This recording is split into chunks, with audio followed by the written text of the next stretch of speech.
Deploying certificates is important for web filtering, VPN authentication, and many other uses. To deploy your certificate on your Newline displays, first you will want to obtain the certificate file and copy all of the text. From there, you'll select your devices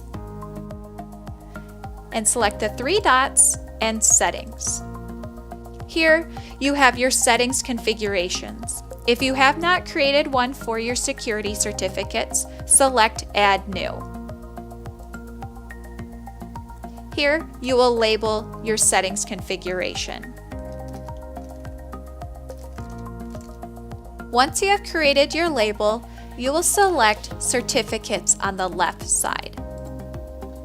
Then, you will toggle On. Here, you will paste all of your certificate information and select Confirm.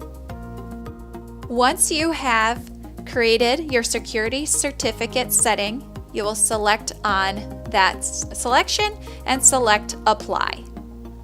This will deploy your security certificates to all of your selected Newline displays.